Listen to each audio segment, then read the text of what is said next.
Okay. So இந்த வீடியோவில் நம்ம வந்து ஐபிபிஎஸ் பிஓ ப்ரிலிம்ஸோட மார்க் டெஸ்ட் ரிவ்யூ தான் வந்து பார்க்க போகிறோம். ஸோ எந்த நிலைமையில் இருக்கேன் அப்படிங்கிறது வந்து உங்கள்கிட்ட ஷேர் பண்ணலாம் அப்படின்னு தோணுச்சு.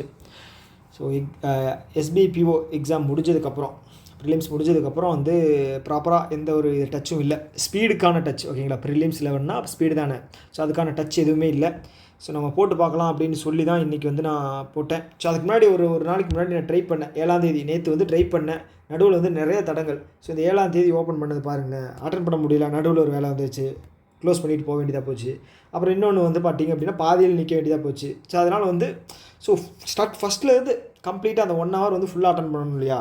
ஸோ அதனால் வந்து இந்த 5th 6th வந்து இன்றைக்கி அட்டன் பண்ணேன். ஓகே. ஸோ 5th எப்படி வந்திருக்கு அப்படின்னு பாருங்கள். 5th வந்து பார்த்துட்டிங்க அப்படின்னா மொத்தம் 53 அட்டம்ப்ட்டு. ஓகே. ஒரு 4 நாள் கேப் இருந்திருக்குமா எதுக்கும். எப்போ எக்ஸாம் எப்போ முடிஞ்சு? 4ஆம் தேதி தானே. ஆமாம், 4ஆம் தேதி. இன்றைக்கி 8ஆம் தேதி. ஒரு 4 நாள் கேப்பில் வந்து அட்டம்ப்ட் வந்து கம்மியாக இருக்குது, ஸ்லோவாக இருக்குது. ஸோ அதுதான் ப்ரிலிம்ஸ் அப்படின்னாலே ஸ்பீடு தான். ப்ரிலிம்ஸ் ஈக்குவல் டு ஸ்பீடு தான். ஓகே. ஸோ அதனால் வந்து எக்ஸாம் டேட் தெரிஞ்சிருச்சு அப்படின்னு வச்சுங்களேன், அந்த லாஸ்ட் 1 week அப்படிங்கிறது பீக்கில் இருக்கணும் ஸ்பீடு. பென் பேப்பர் அப்படியே யூஸ் பண்ணாத அளவுக்கு அந்தளவுக்கு ஸ்பீடாக இருக்கணும். ரீசனிங்கில் அந்த மாதிரி பண்ண முடியாது பென் பேப்பர் யூஸ் பண்ணாமல். நான் ஒரு இதுக்கு சொல்கிறேன், எக்ஸாம்பிளுக்கு சொல்கிறேன், கால்குலேஷனுக்கு. ஓகே. ஸோ இப்போ என்ன அப்படின்னா மொத்த அட்டம்ப்டே வந்து 53 தான். அதில் அக்யூரசி வந்து 79. விளங்குமா? விளங்காது. ஸோ இன்னும் வந்து இம்ப்ரூவ் பண்ணணும். நான் என்ன பண்ணுறேன் அப்படிங்கிறத வந்து அனலைஸ் பண்ணுறதுக்கே வந்து கொஞ்சம் கஷ்டமாக இருக்குது. ஒரு மார்க் டெஸ்ட்டில் நல்லா மார்க் வருது, இன்னொரு மார்க் டெஸ்ட்டில் ரொம்ப கம்மியாக வருது. ஆஸ் யூஷுவல் ரீசனிங்கில் பார்த்துட்டிங்க அப்படின்னா அனாலிசிஸ் பார்த்துருவோம் ஃபஸ்ட்டு. ஸோ அனாலிசிஸில் வந்து நமக்கு என்ன தான் ஓரளவுக்கு டீசெண்டான பெர்சன்டேஜ் வந்தாலும், ஆனால் அக்யூரசி தான் எப்போவுமே மேட்டர். அக்யூரசி வந்து பாருங்கள் 79. அட்லீஸ்ட் ஒரு 85 ப்ளஸ்ஸாக இருக்கணும். இல்லை அப்படின்னு வச்சுங்களேன், இந்த 79 கீழே போகிறதுக்கே வாய்ப்பு இருக்குது. 85 இருந்துச்சு அப்படின்னா ஒரு 80 to 85 அப்படி மெயின்டைன் ஆகும்னு வச்சுங்களேன். அதுவும் வந்து நம்ம ஷுவராக சொல்ல முடியாது. ஸோ நம்ம அந்த நாள் வந்து எப்படி கரெக்டாக அட்டன் பண்ணுறோம் அதை பொறுத்து தான் இருக்குது இல்லையா. ஸோ அதனால் வந்து மேக்ஸிமம் அக்யூரசி மட்டும் பாருங்கள். 20 அட்டன் பண்ணுறீங்களா, 20ம் கரெக்டாகணும். ஸோ அந்த மாதிரி வந்து பார்த்துங்க. ஓகே. ஸோ இப்போ பார்த்துட்டிங்க அப்படின்னா 70.25 ஒஸ்ட்டு. அடுத்தது ரீசனிங்கில் பார்த்தீங்க அப்படின்னா 53%. ஸோ ரீசனிங் மட்டும் கேப் விட்டேன் அப்படின்னு வச்சுக்கோங்களேன், ரொம்ப டல்லாக போயிடுது. ஸோ இதில் பேட்டர்ன் வேறு சேஞ்ச் பண்ணியிருக்காங்க. ரீசனிங்க்கு 40 மார்க்கு, மேக்ஸுக்கு வந்து பார்த்தீங்க அப்படின்னா 30 மார்க்கு. ஆனால் 35 கொஷினா, இதில் 35 கொஷின். இங்கிலீஷ்க்கு அதே தான், 30 மார்க், 30 கொஷின்.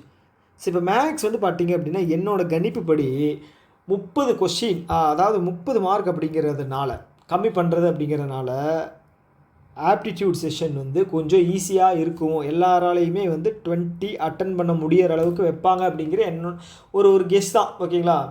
ஸோ இது வந்து கம்பல்சரி இருக்கும் அப்படிங்கிறதுக்கான ஒரு ப்ரூஃப் அப்படிங்கிறது இல்லை. பட் ஆனால் என்னோட இன்ஸ்டிங்க்ட் என்ன சொல்லுது அப்படின்னா ஈஸியாக இருக்கும் அப்படின்னு தோணுது. ரீசனிங்கில் வந்து மேக்ஸிமம் கஷ்டமாக வைக்கிறதுக்கு வாய்ப்பு இருக்குது. ஏன்னா அதிகமான மார்க் இருக்குது இல்லையா. ஸோ உங்களோட அக்யூரசியை வந்து இதில் டெஸ்ட் பண்ணுறதுக்கான பாசிபிலிட்டி இருக்குது. அதனால் வந்து ரீசனிங் மட்டும் எவ்வளோ அட்டன் பண்ண முடியுதோ அது வந்து ப்ராப்பராக அட்டன் பண்ணிடுங்க. ஓகே. இது உங்களுக்கும் சரி எனக்கும் சரி. முக்கியமாக நான் சொல்லிக்கிறது. ஓகே. ஸோ அடுத்தது வந்து இங்கிலீஷில் வந்து பார்த்திங்க அப்படின்னா 70%. ஓகே. குவான்ஸில் வந்து 82. ஸோ இது வந்து குவான்ஸ் வந்து அநியாயத்துக்கு வந்து எவ்வளோ கொஷின் 11 தான் அட்டன் பண்ணியிருக்கேன். இதில் 2 வேறு தப்பு. அப்படி இருந்து 82%. ஓகே. அந்தளவுக்கு கொஞ்சம் டிஃபிகல்ட்டாக இருந்துச்சு.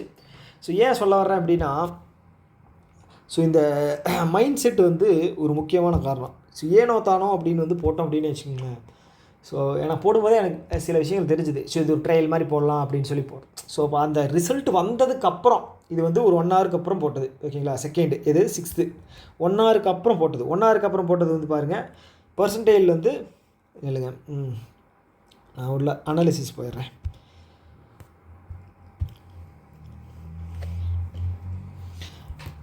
அட்டம்ப்ட் வந்து பார்த்திங்க அப்படின்னா 53 ஆயிருக்கு. பர்சன்டேஜ் வந்து பார்த்திங்க அப்படின்னா 85. ஓகேங்களா. ஸோ இதில் வந்து பார்த்திங்கன்னா 44.75 தான் வந்திருக்கு. அட்டம்ப்ட் அதிகமாக இருக்குது, ஏன் மார்க் கம்மியாக இருக்குதுன்னு நீங்கள் கேட்கலாம். இதில் நான் உங்களுக்கு எப்படின்னு எக்ஸ்பிளைன் பண்ணுறேன். ஸோ இதில் குவான்ஸ் வந்து பார்த்திங்க அப்படின்னா குவான்ஸ் அட்டன் பண்ணுறதே ரொம்ப கம்மி தான். ஏன்னா அந்தளவுக்கு டிஃபிகல்ட்டாக இருக்கும். 18 அட்டன் பண்ணி 18 கரெக்டாக இருக்குது.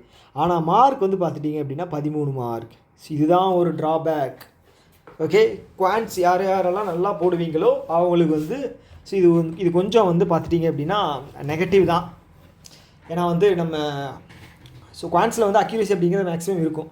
ஸோ அதில் வந்து பார்த்துட்டிங்க அப்படின்னா மார்க் கம்மி பண்ணுறது அப்படிங்கிறது சரியில்லை. ஓகே, ஸோ அதே மாதிரி இங்கிலீஷில் வந்து ஓரளவுக்கு நல்லா வந்துக்கிட்டு இருக்குது. ஸோ இங்கிலீஷில் என்ன தப்பு பண்ணுறேன் அப்படிங்கிறது எனக்கே தெரியுது. என்ன அப்படின்னா இன்னும் ஒக்காபுலரி வந்து நிறையா படிக்கணும்.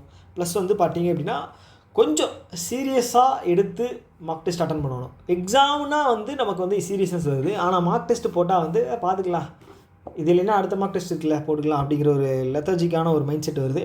ஓகே, பார்த்துட்டிங்க அப்படின்னா 19ல் 9 தப்பு. ஸோ அப்படி இருந்தும் வந்து இது கொஞ்சம் டிஃபிகல்ட்டாக அந்த மாதிரி தான் இருந்துச்சு, ட்ரிக்கியாக. ஸோ பட் இருந்தாலும் ஓகே ரீசனிங்கில் இந்த டைம் கொஞ்சம் நல்லாவே போட்ட மாதிரி நான் நினைக்கிறேன். ஆனாலும் 3 தப்பாக இருக்குது. ஓகே, ஸோ இது வந்து பார்த்துட்டிங்க அப்படின்னா 3 தப்பாக இருக்குது, 76.14. ஸோ எவ்வளோ பேர் டோட்டலாக அட்டன் பண்ணியிருக்காங்க? 61,000 பேர் டோட்டலாக அட்டன் பண்ணியிருக்காங்க. ஸோ இன்னும் வந்து டேட்டே, அதாவது ஹால் டிக்கெட்டே விடலை, அதுக்குள்ளே 61,000 பேர், அதுவும் பெய்டு பேட்ச். ஓகே, ஸோ இதில் தான் வந்து இதை தான் நான் வந்து உங்களுக்கு ஷேர் பண்ணணும்னு நினச்சேன். ஸோ இந்த மார்க் டெஸ்ட் பர்டிகுலராக 5-6 அட்டன் பண்ணியிருந்தீங்க அப்படின்னா உங்களோட மார்க் என்ன அப்படிங்கிறத கீழே கமெண்ட் பாக்ஸில் சொல்லுங்கள். அதே மாதிரி வந்து பார்த்துட்டிங்க அப்படின்னா ஏதாவது டிப்ஸ் ஏதாவது கொடுக்கணும், ப்ரோ நீங்கள் இதில் வந்து இம்ப்ரூவ் பண்ணுங்கள், நீங்கள் வந்து ரொம்ப வீக்காக இருக்கீங்க, இல்லை வந்து நீங்கள் இப்படி ட்ரை பண்ணி பாருங்க அப்படின்னு ஏதாவது சஜஷன்ஸ் இருக்குது அப்படின்னா தாராளமாக கொடுங்க. ஓகேங்களா, நம்ம வந்து எப்பவுமே ஓப்பன் மைண்டட் தான். ஸோ நீங்கள் என்ன கொடுத்தாலும் அது கரெக்டாக இருக்குது அப்படின்னு நம்ம எடுத்துக்க போகிறோம், அவ்வளோதானே. அதே மாதிரி நான் சொல்கிற எல்லாமே உங்களுக்கு சூட் ஆக போகிறதும் கிடையாது. உங்களுக்கு எது சூட் ஆகுதோ அதை மட்டும் தான் நீங்களும் எடுத்துக்கணும். ஓகே, ஸோ இன்னொரு வீடியோ மீட் பண்ணலாம். Tata, by.